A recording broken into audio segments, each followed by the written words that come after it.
नमस्कार मित्रांनो, आपण जर आमच्या चॅनलला सबस्क्राईब केलं नसेल तर सबस्क्राईब करा, बेल आयकॉनचं बटन दाबा, व्हिडिओला जास्तीत जास्त लाईक करा, शेअर करा आणि कमेंट्स करायला विसरू नका की आमचे व्हिडिओ आपणास कसे वाटतात. याचबरोबर मित्रांनो, मनुष्य म्हटला की प्रत्येकाच्या जीवनामध्ये समस्या ही ठरलेली आहे, परंतु आपल्या ऋषीमुनींनी वेदांचा चक्षु म्हणजे ज्योतिषशास्त्र निर्माण केलं. मनुष्याच्या जीवनामध्ये भविष्य काळात येणाऱ्या संकटांवरती मात कशी करता येईल या प्रश्नांचे उत्तर किंवा मार्ग या ज्योतिषशास्त्रामध्ये आपल्याला दर्शवला. मग बऱ्याच वेळेला आपल्याला प्रश्न पडतात की याची उत्तर आपल्याला मिळतील कुठं. अनेक प्रश्न असतात मनामध्ये. सगळ्यात पहिला प्रश्न असतो की मुलांचं शिक्षण होत नाहीये गुरुजी, शिक्षण कधी होणार? शिक्षण अनेक अडथळे येत आहे, परिपूर्ण करतोय, अभ्यास करतोय, लक्षात राहत नाहीये, प्रयत्न करतोय, परिपूर्ण होत नाहीये. कशामुळे होतंय? काही अडचण आहे का? गुरुजी, मुलांचं शिक्षण खूप चांगलं झालंय, त्याला नोकरी लागत नाहीये. त्याच्यापेक्षा कमी शिकलेला, त्याच्यापेक्षा कमी ज्ञान असलेला मुलगा मोठ्या पदावरती आरूढ झालाय, त्याला नोकरी लागली आहे, परंतु याला अजून कुठल्याही प्रकारची नोकरी लागलेली नाही. गव्हर्नमेंट म्हणजे सरकारी नोकरी आहे की प्रायव्हेट जॉब आहे, कुठे याने काम करावं? गुरुजी, मुलाला खूप चांगली नोकरी लागली आहे, मुलीला खूप चांगली नोकरी लागली आहे, विवाहाचं वय होऊन गेलंय, लग्न होत नाहीये. नेमकी अडचण काय? पत्रिकेत मंगळ दोष आहे, पत्रिकेला कोणी दोष लावलेला आहे? नेमकं या प्रश्नांची उत्तर आम्हाला कुठे मिळू शकतील? हे विवाह कधी निश्चित होतील? नेमका जोडीदार कसा असेल? या सगळ्या प्रश्नांचे उत्तर आम्हाला मिळत नाहीये गुरुजी. गुरुजी, विवाह झालाय परंतु संतती होत नाहीये. 2 वर्ष झाले, 5 वर्ष झाले, 7 वर्ष झाले, अनेक डॉक्टरी इलाज केले, अनेक आध्यात्मिक इलाज केले, आम्ही संतान प्राप्त होत नाहीये. आमच्या नशिबात संतती प्राप्तीचा योग आहे का गुरुजी? की आम्ही मेडिकलमध्ये अजून काही पुढील उपचार घ्यावा की थांबावं? नैसर्गिक योग आहे. गुरुजी, संतती झाली आहे, नोकरी आहे, विवाह झालाय, परंतु राहायला वास्तू नाहीये. माझ्या जीवनामध्ये सुखाचे क्षण आहे का? वास्तुयोग मला माझ्या जीवनात निर्माण करता येईल का? मला जागा घ्यायची आहे, मला शेती घ्यायची आहे, मला वाहन घ्यायचंय. मी जुनं वाहन घ्यावं की नवीन वाहन घ्यावं? मी जुनी वास्तू घ्यावी की नवीन वास्तू घ्यावी? अनेक प्रश्न गुरुजी, उत्तर मिळत नाहीये. याचबरोबर गुरुजी, मला विदेशात जायचं आहे, मी परदेशात व्यवसाय करावा की नोकरी करावी? की मी मायदेशी राहून व्यवसाय करावा की नोकरी करावी? प्रश्नांची उत्तर मिळत नाही. गुरुजी, मी विजासाठी अप्लायकेशन केलेलं आहे, परदेशात मला जायचं आहे, तिकडच्या देशाचं नागरिकत्व मला मिळणार आहे का? तिकडच्या देशात राहण्यासाठी मला संमती मिळणार आहे का? असे अनेक प्रश्न आहेत. गुरुजी, मला अध्यात्मामध्ये नाव करायचंय, गुरुजी मला अनेक प्रकारच्या गोष्टी प्राप्त करून घ्यायच्या आहे. या सगळ्या प्रश्नांची उत्तरं आमच्या स्क्रीनवरती दिलेल्या नंबरवरती आमचे ज्योतिष एक्सपर्ट तुम्हाला योग्य पद्धतीनं देतील आणि तुम्ही तुमच्या जीवनामध्ये आनंद प्राप्त करून घ्याल. आज आपण 2026 या वर्षातील फेब्रुवारी महिन्यामध्ये होणारं ग्रहांचं राशी परिवर्तन आणि या राशी परिवर्तनाचा तुळा राशीच्या जातकांवरती होणारा परिणाम या विषयाची माहिती पाहणार आहोत. फेब्रुवारी महिन्यामध्ये काही ग्रह राशी परिवर्तन करत आहे. या 3 फेब्रुवारी या दिवशी बुध ग्रह कुंभ राशीमध्ये राशी परिवर्तन करतोय. 5 फेब्रुवारी या दिवशी शुक्र ग्रह कुंभ राशीमध्ये राशी परिवर्तन करतोय. 12 फेब्रुवारी या दिवशी सूर्य ग्रह कुंभ राशीमध्ये राशी परिवर्तन करतोय. 23 फेब्रुवारी या दिवशी मंगळ ग्रह कुंभ राशीमध्ये राशी परिवर्तन करतोय. या राशी परिवर्तनाचा तुळा राशीच्या जातकांवरती नेमका काय परिणाम होणार आहे ते आपण ह्या व्हिडिओमध्ये पाहणार आहोत. तत्पूर्वी एक महत्वाची सूचना. आपल्या जीवनामध्ये काही अडचणी, संकट असतील किंवा मनामध्ये अनेक प्रश्न असतील, या प्रश्नांचे उत्तर आपल्याला मिळत नाहीये.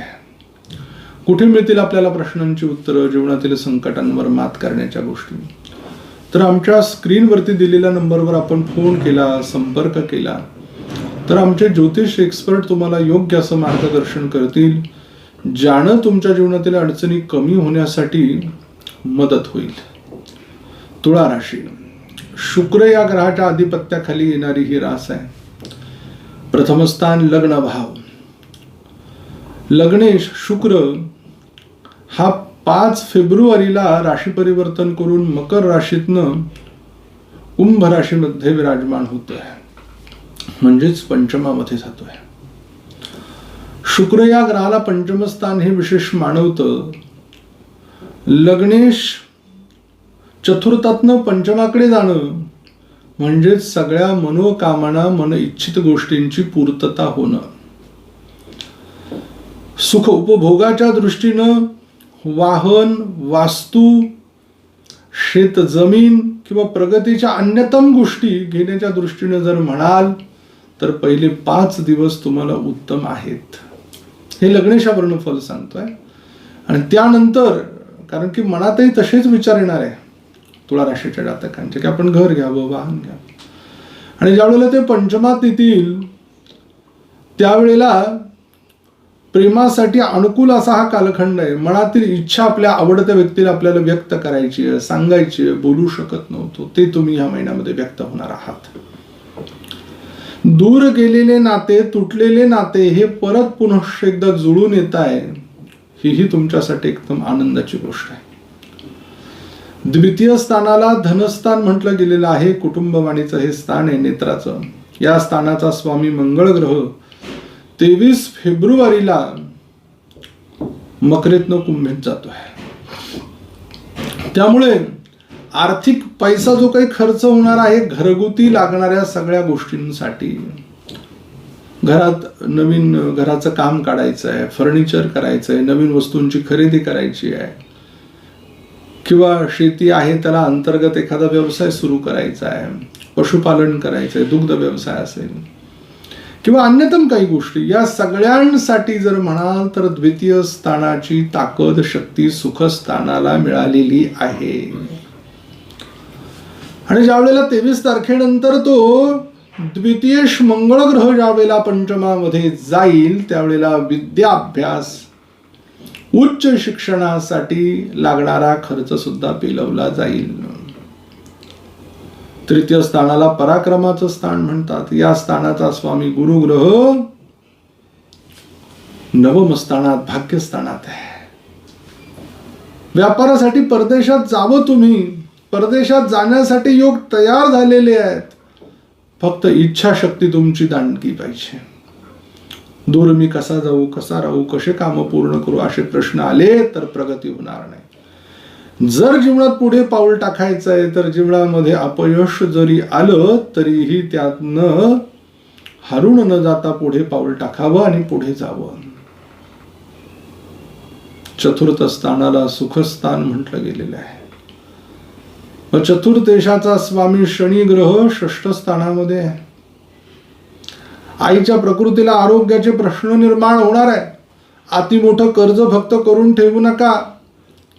आपली ऐपत अंथरून पाहून आपण पाय पसरवले पाहिजे. जेवढं गरजेचं आहे तेवढं पण करा. एक वास्तू असेल तर दुसरी घेण्याचा अट्टाहास करू नका. होत असेल, पैसे पडलेले असतील तर घ्या. याच बरोबर आईची विशेष काळजी तुम्हाला घ्यावी लागणार आहे. आणि जरी तुम्ही ही कुठली खरेदी वगैरे घेत असाल, खरेदी करायची असेल तर फक्त त्याचे कागदपत्र व्यवस्थित पडताळून घेतल्याशिवाय पुढे पाऊल टाकायचं नाही. पंचमस्थानाला संतती स्थान म्हटलं गेलेलं आहे. या स्थानाचा स्वामी षष्ठात आहे. होईल संतती, डॉक्टरी इलाजाला यश यायला वेळ जाईल, परंतु कार्य तुमचं नक्की परिपूर्ण होईल. मुलांचं शिक्षण परिपूर्ण होऊन लागलीच त्यांना नोकरीचा योग आहे. इंजिनिअरिंग क्षेत्रात ज्यांचं शिक्षण झालं त्यांचं कॅम्पस थ्रू सिलेक्शन आहे. अनेक कंपन्या शाळेतच येऊन तुम्हाला सिलेक्शन लेटर देतील. यासारखा आनंद नसणाऱ्या अनुभवासाठी ती गोष्ट गरजेची आहे. इष्टदेवतेच्या सेवेमध्ये, साधनेमध्ये थोडे अडथळे जाणवत आहे. त्यामुळे साधना जोपर्यंत सिद्ध होत नाही तोपर्यंत कोणाकडे बोलू नका, झाकून ठेवा. षष्ठ स्थानाला रिपुरोग स्थान म्हटलं. या स्थानाचा स्वामी गुरुग्रह भाग्यात आहे. षष्टेश भाग्यात जाणं म्हणजेच नोकरीमध्ये बढतीचे योग येणं, नोकरीमध्ये बदली संभवणं, नोकरीसाठी बाहेर गावी, बाहेर राज्यात, बाहेर देशात जायला लागणं, जावं, स्वीकारावं. त्याचबरोबर आपल्या मित्र परिवाराची खूप मोठी मदत आपल्याला लाभणार आहे कुठल्याही महत्वाच्या कामासाठी. तर ती घ्यावी का नाही तर अवश्य घ्यावी. सप्तम स्थानामध्ये मेष रास आहे. स्वामी मंगळ ग्रह हा 23 तारखेनंतर कुंभ राशीमध्ये येतोय. म्हणजेच तो पंचमात येतोय. प्रेम विवाहाच्या दृष्टीने उत्तम योग आहे. त्याचबरोबर ज्या जातकांना काही नवीन गोष्ट करायची आहे, कमी कष्टात पैसा जास्त कमवायचा आहे, शेअर मार्केट आहे, SIP आहे, LIC आहे किंवा लॉटरी आहे, अन्यतम ठिकाणी पैसे गुंतवायचे, त्यांच्याही साठी हा योग सोने पे सुहागा असं म्हणायला हरकत नाही. विवाहाचे प्रश्न सुटताय, मनाप्रमाणे जोडीदार प्राप्त होतोय, भागीदारीतील व्यवसायाला चांगले मार्ग मिळत आहे. अष्टम स्थानामध्ये वृषभ राशी आहे. स्वामी शुक्र ग्रह पंचमात आहे. स्त्रीकडनं धनाची प्राप्ती आहे. गोड बोलल्यानं सगळ्यांना आपलंसं करून घेतल्यानं जर फायदा होत असेल तर आपण कोणाशी द्वेष धरून चालता कामा नये. षष्ठ स्थानामध्ये मिथुन राशी आहे. स्वामी बुध ग्रह हा 3 फेब्रुवारीला राशी परिवर्तन करून पंचमात आला आहे. उच्च शिक्षणासाठी परदेशात तर जालच, नवे तिथे नोकरी सुद्धा तुम्ही तुळा राशीचे लोक प्राप्त करून घेणार आहात, जे तुमच्या यशासाठी, भाग्यासाठी मोठी वाटचाल करून देणार ठरणार आहे. दशमामध्ये कर्क रास आहे. कर्माशिवाय पर्याय नाही. कार्य केल्याशिवाय, धावपळ केल्याशिवाय तुम्हाला स्वस्थ बसून चालणार नाहीये. कार्य कर्तृत्वाचा आलेख तुम्हाला उच्च धरावा लागणार आहे, पुढे जावं लागणार आहे, तेव्हा कुठेच खऱ्या अर्थानं मार्ग निघेल. एकादश स्थानामध्ये सिंह राशी आहे. स्वामी सूर्य ग्रह हा 12 फेब्रुवारीला पंचम स्थानामध्ये येतोय.